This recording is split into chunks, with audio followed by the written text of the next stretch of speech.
China 20-ാം നൂറ്റാണ്ടിൽ ഈ China പരിവർത്തനങ്ങളുടെ നിറവിലായിരുന്നു. പക്ഷേ അവസാന 2 ദശകങ്ങൾ ആദ്യ 3 ദശകങ്ങളുടെ അതുപോലെ തന്നെയായിരുന്നു. എന്നാൽ ഇന്ത്യയിലേക്ക് വരുമ്പോഴോ ഇങ്ങനെ ദുരന്തം.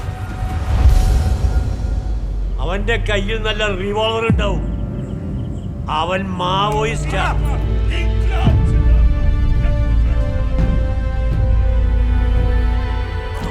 എവിടെ ചെന്നാലും മുക്കില് അവന്മാരുടെ പള്ളിയാ.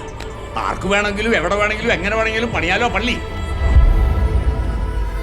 ഈ വിപ്ലവ സിംഹം എന്നുള്ള പേരിലുണ്ടപ്പോ എന്ത് തേങ്ങ നിങ്ങൾ ഉണ്ടാക്കിയിട്ടുള്ളത്? തിരുനെല്ലിക്കാരൻ ട്യൂഷൻ മാസ്റ്ററുടെ മനസ്സിലേക്ക് പ്രണയമുള്ളുമായി ഒരപ്പാവാടക്കാരി കടന്നു വന്നു.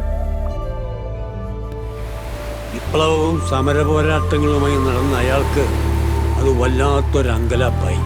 പക്ഷേ ആ സ്നേഹം കൈവിട്ട് കളയാൻ അയാൾ തയ്യാറായിരുന്നില്ല.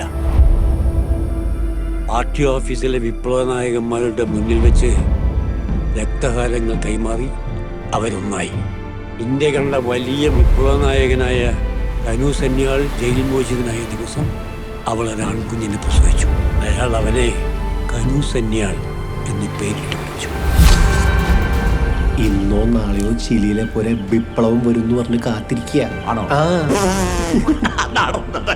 ചില മനുഷ്യന്മാർ ഇങ്ങനെയാ. ഈ കാലത്തിനനുസരിച്ച് ജീവിക്കാൻ അറിയില്ല അവർക്ക്. മനസ്സിലായില്ല? അവനെ പോലുള്ളതുകൊണ്ടാ നീയൊക്കെ അവിടെ മര്യാദക്ക് ജീവിക്കുന്നത്.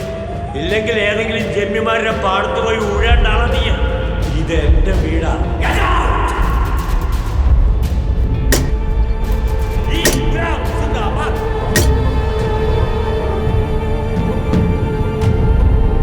നമ്മളെ സ്നേഹിക്കുന്നു നമ്മൾ വിശ്വസിക്കുന്നവർക്കാണ് നമ്മളെ മനോഹരമായിട്ട് വഞ്ചിക്കാൻ പറ്റുക.